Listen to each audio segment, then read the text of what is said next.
Selamat datang di berita terkini seputar sepak bola Indonesia. Kali ini kami akan mengupas kabar menarik yang sayang untuk Anda lewatkan. Yuk, simak pembahasan selengkapnya hanya di sini.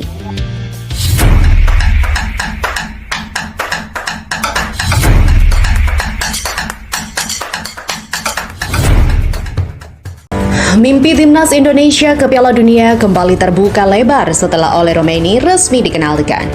Persaingan ketat di grup C memaksa skuad Garuda Nusantara nggak boleh menyia-nyiakan satu poin pun. Ini juga menjadi ajang pembuktian Patrick Kluivert yang kemampuannya banyak diragukan para pelatih di grup C. Anak asuh Kluivert ini ditargetkan bisa mengincar 3 poin penuh di laga kontra Australia dan Bahrain pada bulan Maret mendatang. Skuad Garuda juga akan mengoleksi 12 poin yang membuat mereka berpeluang lolos dengan menempati peringkat kedua.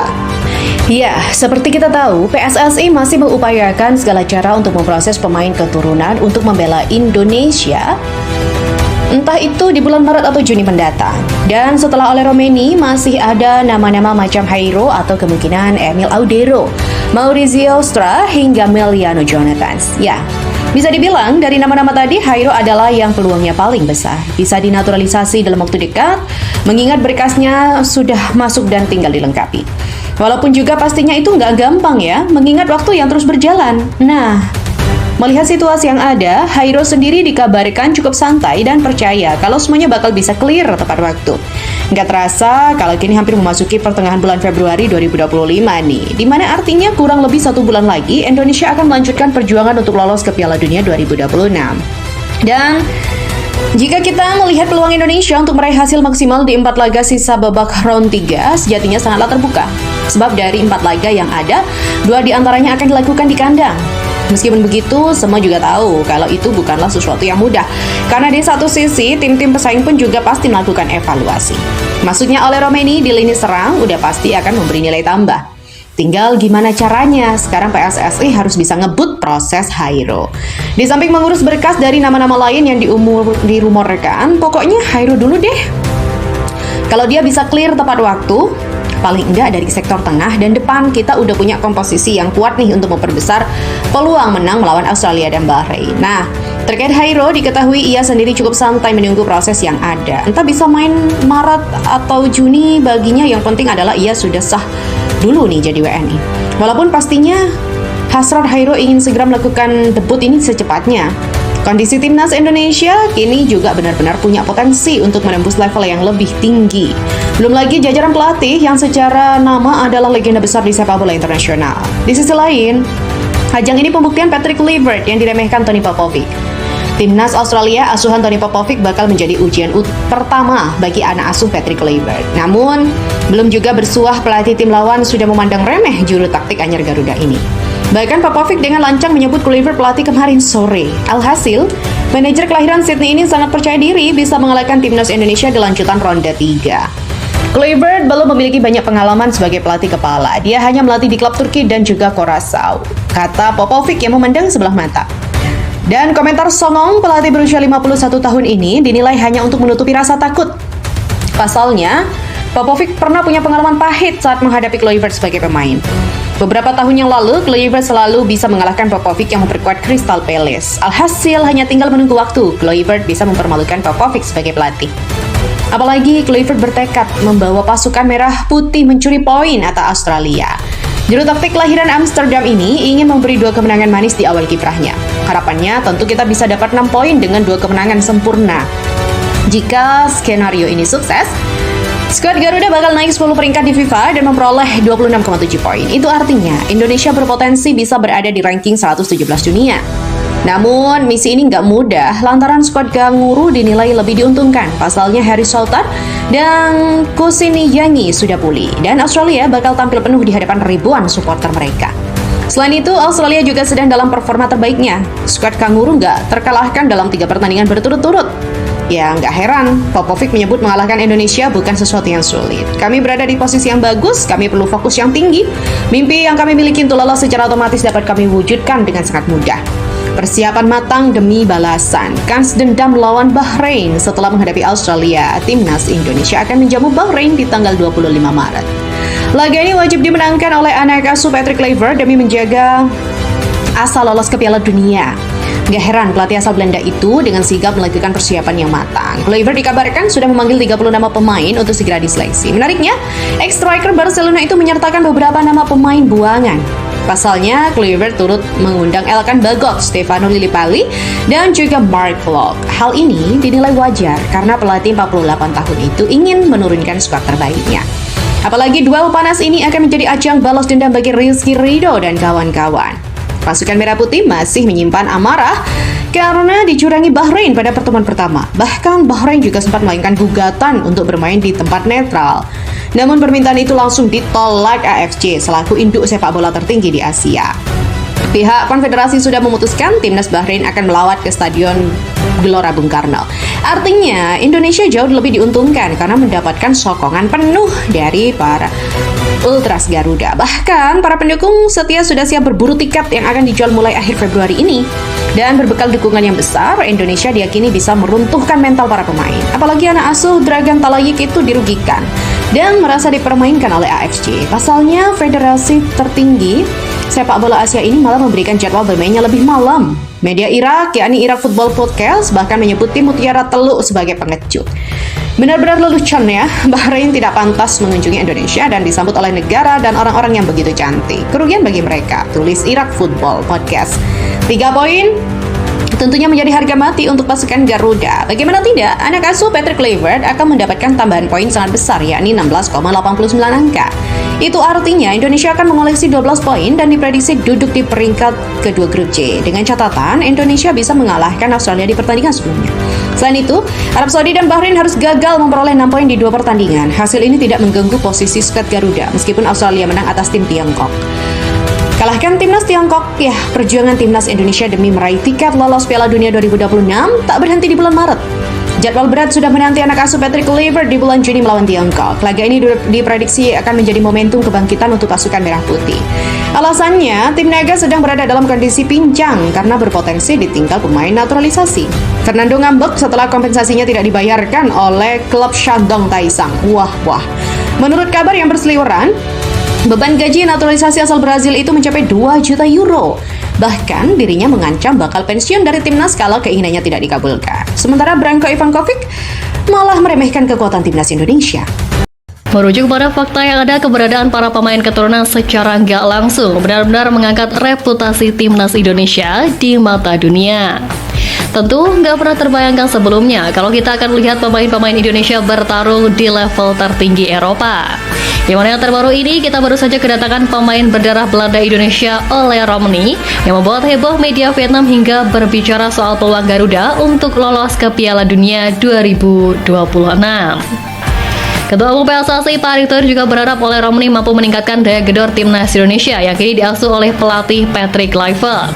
Ex-presiden Inter Milan itu juga mengucapkan terima kasih kepada semua pihak yang telah membantu proses naturalisasi sehingga sesuai rencana. Media Vietnam CVN juga memprediksi bahwa kehadiran striker Oxford United itu dapat membuat timnas Indonesia memberikan kejutan dunia. Bahkan penyerang berusia 24 tahun itu disebut bisa membuat skuad Garuda semakin berpeluang untuk lolos ke putaran final Piala Dunia.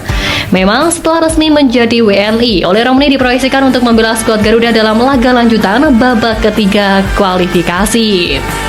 Ia diharapkan bisa memberi keuntungan besar bagi timnas Indonesia di laga kualifikasi Piala Dunia mendatang. Ya, untuk bisa mendapatkan tempat otomatis ke Piala Dunia, skuad Garuda wajib finish di posisi kedua tim teratas grup C. Sementara itu, jika finish di peringkat ketiga dan keempat, masih berkesempatan untuk melanjutkan di putaran keempat kualifikasi.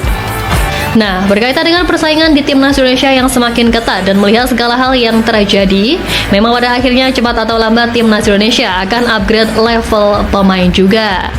Di mana pemain-pemain yang dianggap belum mencapai standar baru yang ditetapkan mesti siap untuk tersingkir dan bekerja lebih keras untuk membuktikan diri.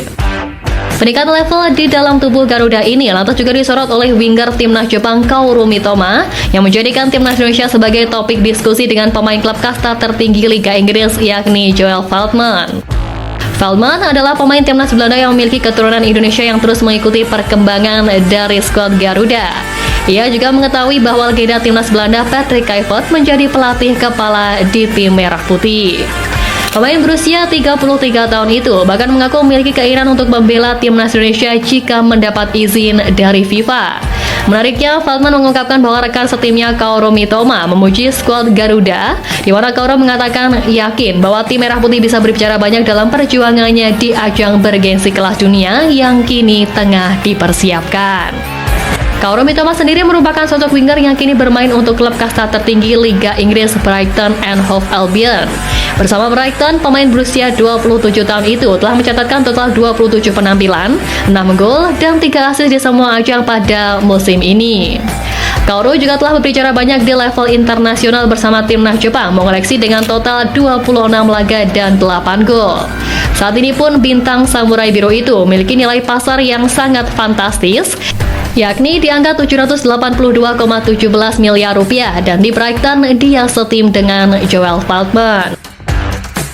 Nah, di lain sisi dari itu, kehadiran Ole Romeni, Dian Max, dan tim Guypens ke timnas Indonesia ternyata juga menimbulkan reaksi sedih dari pemain keturunan lain, yakni Mauresmo Hinoke, yang mengunggah ulang postingan PSSI soal ketiga pemain yang tengah mencium bendera Indonesia. Dalam unggahan ulang itu, Mauresmo Hinoke memasang emoji terharu, di mana ia seakan sedih sekaligus bangga dua rekan seangkatannya itu akhirnya bisa membela timnas Indonesia mulai dari U20, U23, hingga senior. Ya, sebagai informasi, Mauresmo Hinoke awalnya diplot sebagai calon pemain naturalisasi. Ia sempat diikutkan pelatih timnas Indonesia U20 Indra Syafri di ajang Toulon Cup 2024 bersama 3 calon pemain naturalisasi lain, yakni tim Guypens, Dian Max, dan Semi Vel.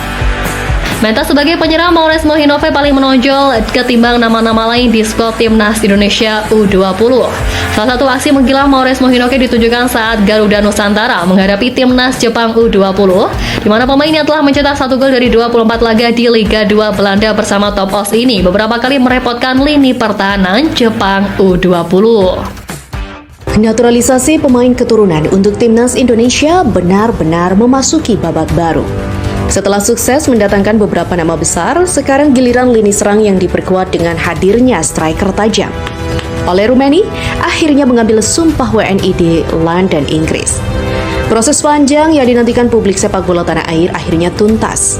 Striker Oxford United ini kini bisa memperkuat timnas Indonesia secara resmi. Dengan lini serang yang semakin tajam, Garuda kini nggak bisa dipandang remeh dan siap untuk membuat kejutan. Persaingan ketat di grup C memaksa skuad Garuda Nusantara nggak boleh menyia-nyiakan 1 poin pun.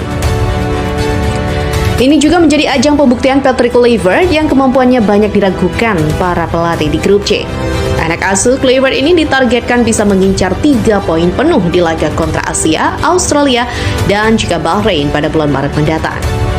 Skuad Garuda akan mengoleksi 12 poin yang membuat mereka berpeluang lolos dengan menempati peringkat kedua.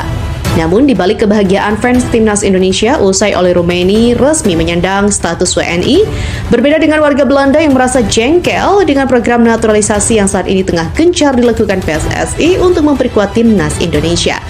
Terbaru, warga Belanda menyinggung soal Ole Romeni yang sudah secara resmi sah menjadi WNI dan dapat membela timnas Indonesia. Ole Romeni resmi menjadi WNI usai menjalani sumpah dan janji setia kewarganegaraan di London, Inggris pada Sabtu, 8 Februari. Dengan hadirnya Ole Romeni, skuad timnas Indonesia semakin lengkap untuk menggapai mimpi menuju Piala Dunia 2026. Namun dinaturalisasinya Ole Romeni pun mendapat pandangan kurang baik dari beberapa warga Belanda di media sosial. Mereka bahkan menyindir dengan langkah PSSI yang terus melakukan naturalisasi terhadap pemain-pemain keturunan di Belanda. Pernyataan tersebut disampaikan warga Belanda di kolom komentar berita dari media Football Primer yang berjudul Finalisasi Naturalisasi. Kluivert menerima penguatan Belanda yang diinginkan. Semua pemain tingkat 2 atau 3, situasinya tidak akan pernah berjalan baik. Sama seperti Antilles, bagian dari kerajaan Belanda. Tulis akun dari Sionis. Konyol, tulis akun Dansky. Ketika Kluivert dan kawan-kawan hengkang lagi, apakah masih akan bermain? Tulis akun dari Cook. Saat ini semua orang tiba-tiba berakar di Indonesia. Ya, dan nenek buyut saya berasal dari Kongo, sungguh tidak masuk akal. Dengan semua naturalisasi itu, maka setiap pemain bisa bermain untuk negara manapun, karena dahulu kala itu adalah nenek moyang Anda. Tulis akun Ajak Ismin Gelop. Yap, namun terlepas dari itu semua, mereka sendirilah yang mau membela timnas Indonesia. Tidak ada paksaan apapun dari pihak PSSI dan mereka tentunya memiliki darah Indonesia yang pastinya sah-sah saja bukan untuk mereka membela negara nenek moyang mereka. Beralih pada berita selanjutnya. Pernah dilatih Gerald Van den Boeck, pemain keturunan Maluku bakal diproses naturalisasi. Ya, Gerald Van den Boeck ditunjuk sebagai asisten pelatih timnas Indonesia yang juga dipercaya menukangi U23. Menariknya, ada satu mantan anak asuhnya di Belanda yang punya keturunan Maluku. Adalah Tristan Goyer, pemain keturunan yang pernah dilatih oleh Gerald Van den Boeck. Momen itu terjadi ketika di tim kelompok umur Ajax Amsterdam. Sebagaimana diketahui, Tristan Goyer adalah pemain Ajax yang sedang dipinjamkan ke PSV Zwolle. Sayangnya, musim ini ia jarang bermain karena mengalami cedera parah. Nah, ketika di Ajax kelompok umur, pemain keturunan Maluku itu ternyata mengenal Gerald Van den Boeck. Bagaimana tidak, Gerald menjabat sebagai pelatih teknik Ajax U21 sebelum bergabung ke staf pelatih Patrick Kluivert di timnas Indonesia. Artinya, ia menjadi sosok yang juga melatih Tristan Goyer, sebab pemain 20 tahun itu ada di Ajax U21 sejak tahun 2022 lalu. Kini Gerald Van den Boeck sudah pindah menjadi asisten pelatih timnas Indonesia. Ia juga bakal menangani tim U23. Punya riwayat dengan Tristan Goyer, apakah Gerald bakal menunjuk sang pemain untuk merapat ke skuad Garuda? Pasalnya, Goyer adalah pemain potensial, terlebih ia memiliki keturunan Indonesia yang berasal dari Maluku. Patut dinantikan apakah Gerald akan bereuni dengan mantan anak asuhnya, yakni Tristan Goyer di timnas Indonesia. Oleh Romeni resmi diambil sumpah sebagai warga negara Indonesia di Kedutaan Besar Republik Indonesia London, Inggris pada Sabtu 8 Februari malam. Pengambilan sumpah itu sendiri berlangsung secara tertutup. Mengutip akun Instagram Football Indonesia, Ole Romeni resmi menjadi WNI. Selain Ole, persetujuan naturalisasi juga diberikan kepada Tim Gaypan dan juga Dejan Marks. Ole Romeni, Dejan Marks, dan juga Tim Gaypan resmi menjadi WNI baru saja menjalani sumpah di London mereka bertiga. Tulis akun tersebut. Setelah pengambilan sumpah ini, peluang pemain Oxford United untuk membela timnas Indonesia di kualifikasi Piala Dunia 2026 zona Asia semakin terbuka lebar. Diharapkan keberadaan Ole bisa menjadi jawaban terhadap krisis lini serang timnas Indonesia. Resminya Ole Romeni menjadi WNI dan dipastikan debut saat menghadapi Australia ternyata langsung mendapat respon dari publik Australia. Kehadiran Ole Romeni ternyata membuat media Australia dihantui rasa khawatir. Satu di antara bentuk kekhawatiran ini digaungkan oleh media asal Australia The West, di mana The West menuliskan, lagi-lagi timnas Indonesia membuat kami khawatir. Mereka baru saja meresmikan satu penyerang baru yang bermain di Liga Inggris. Ole Romeni muncul sebagai rintangan berikutnya bagi harapan Socceroos untuk lolos secara langsung ke Piala Dunia, bunyi ulasan The West pada Sabtu 8 Februari. The West secara khusus juga menyajikan ulasannya mengenai rekam jejak Ole Romeni di Eredivisie Liga Belanda. Ole Romeni telah tampil sebanyak 195 kali di level klub dengan total 41 gol dan 15 assist. Dari jumlah tersebut, 14 gol dicetak saat berseragam FC Emmen, di mana dia juga menyumbangkan 5 assist. Yap, Ole Romeni memang bukanlah striker kacangan. Sebelum ke Oxford United FC, Romeni bermain di FC Utrecht dan dari Liga Utama Belanda Eredivisie.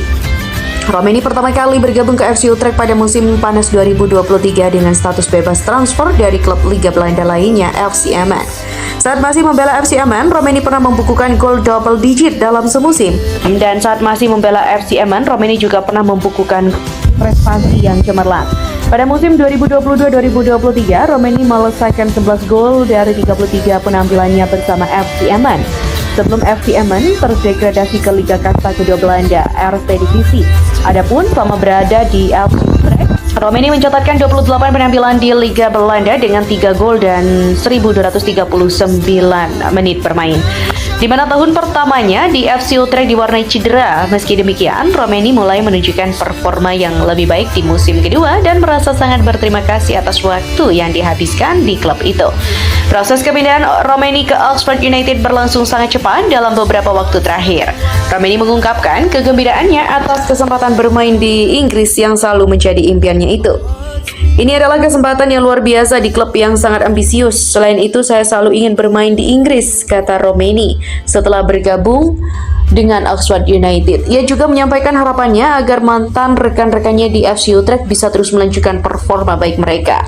Pindah ke Oxford United juga menjadi langkah penting dalam upaya Romeni meraih impian bermain di level internasional. Sebagai calon pemain naturalisasi timnas Indonesia, dia berharap dapat terus menunjukkan performa terbaiknya di kompetisi yang lebih besar dan meningkatkan peluangnya untuk dipanggil ke timnas Indonesia. Kualitas Romeni diakui mumpuni oleh Ketua Umum PSSI Erick Thohir. Belum sebulan sejak kepindahannya ke Oxford United, Romeni sudah 2 kali diturunkan. Meski belum mencetak gol, tetapi menurut pelatih Oxford Gary Rowett, penampilannya di 2 laga itu dinilai baik walaupun bergabung dalam tim. Di mana Erick berharap bila kelak Romeni bergabung ke timnas Indonesia, dia bisa menjadi andalan untuk mencetak gol ke gawang lawan.